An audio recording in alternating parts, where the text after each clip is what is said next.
From the CISO series, it's Cybersecurity Headlines.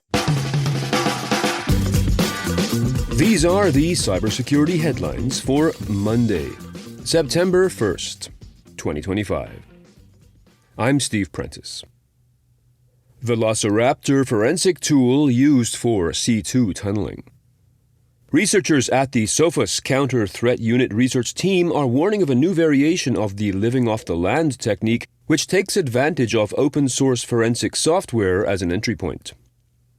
In this case, per the researchers' report, quote, unknown threat actors deployed the endpoint monitoring and digital forensic tool Velociraptor to download and execute Visual Studio Code with the likely intention of creating a tunnel to an attacker-controlled command and control server, end quote. The researchers added that this, quote, signals a tactical evolution where incident response programs are being used by threat actors to obtain a foothold and minimize the need for having to deploy their own malware, end quote. City of Baltimore gets socially engineered to the tune of $1.5 million. The city admits it has fallen victim to a con in which an individual, quote, spoofed a vendor and tricked city employees into changing the contractor's bank account information, end quote. This, according to the city's Inspector General, Isabel Mercedes Cumming, who also said, quote, the city's accounts payable department had failed to implement corrective measures after previous incidents of fraud and did not have proper protections in place to verify supplier details, end quote. The fraudster relieved the city of $1.5 million through 2 payments, only one of which has been successfully recovered thus far. Ransomware gang takedowns create more smaller gangs. Cybersecurity observers are warning that the success that law enforcement agencies globally have enjoyed in taking down large operations such as Lockbit, Black Cat Alpha V, and Hive, the results, which have focused largely on impounding or destroying the gang's infrastructures but not arresting the operators, has allowed the gang members to reform in greater variety. Malwarebytes tracked 60 new ransomware gangs operating this year. Researchers are attributing this growth to, quote, a mix of domain experience, commoditized software, and abundant AI, which is lowering the barrier to entry, end quote. Recent Windows update didn't kill people's SSDs, says Microsoft. Following up on a story we covered on August 22nd, Microsoft says it has, quote, found no link between the August 2025 security update and customer reports of failure and data corruption issues affecting solid-state drives and hard disk drives. At the time, Microsoft had solicited input from users because it had been unable to reproduce the problem. Now, after thorough investigation, the company says it has, quote, found no connection between the August 2025 Windows security update and the types of hard drive failures reported on social media, end quote. Huge thanks to our sponsor, ThreatLocker. ThreatLocker is a global leader in zero-trust endpoint security, offering cybersecurity controls to protect businesses from zero-day attacks and ransomware. ThreatLocker operates with a default deny approach to reduce the attack surface and mitigate potential cyber vulnerabilities. To learn more and to start your free trial, visit threatlocker.com/CISO. That is ThreatLocker.com/CISO.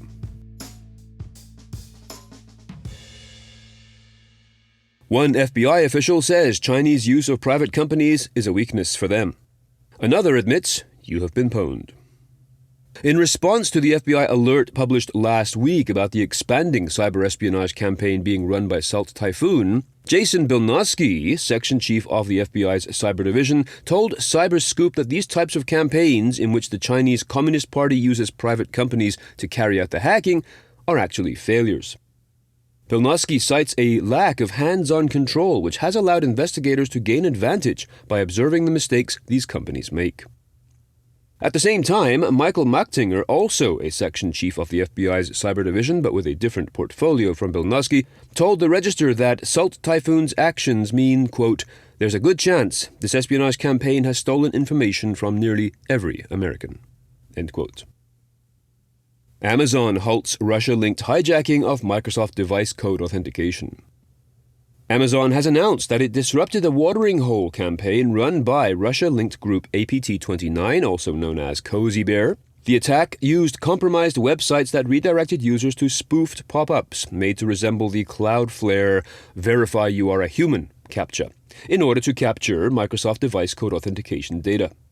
Amazon uncovered the watering hole campaign through custom analytics, including finding actor domains that typo-squatted through variations of Cloudflare.com. WhatsApp fixes iOS flaw. WhatsApp has now, quote, addressed a security vulnerability in its messaging apps for Apple iOS and Mac OS that it said may have been exploited in the wild in conjunction with a recently disclosed Apple flaw in targeted zero-day attacks, end quote. The vulnerability, which has a CVE number and a CVSS score of 8.0, quote, relates to a case of insufficient authorization of linked device synchronization messages, which could have allowed an unrelated user to trigger processing of content from an arbitrary URL on a target's device, end quote. A link to the CVE numbers involved as well as the versions of WhatsApp affected is available in the show notes to this episode. Tampered chef info stealer delivered through fraudulent PDF editor. According to Bleeping Computer, quote, threat actors have been using multiple websites promoted through Google Ads to distribute a convincing PDF editing app that delivers an info-stealing malware called Tampered Chef, end quote. This forms part of a larger operation that uses multiple apps that, quote, can download each other, some of them tricking users into enrolling their system into residential proxies, end quote. According to researchers at TrueSec, quote, the campaign appears to be widespread and well orchestrated as the operators waited for the ads to run their course before activating the malicious components in the applications, end quote. Are you looking for industry conversation on the most relevant topics to cybersecurity and an audience to share them with? Then you need to come to our next Super Cyber Friday event. Each week at 1 p.m. Eastern Time, we bring together two industry experts, go deep on topics, play a few fun games, and then do a virtual meetup afterwards. We have a great community chat during the events with tons of chances for questions and answers. This week, we're going to be talking about hacking AI in meetings, giving you tips on how to take advantage of all the intelligence from your recorded meetings without opening yourself up to security and privacy issues.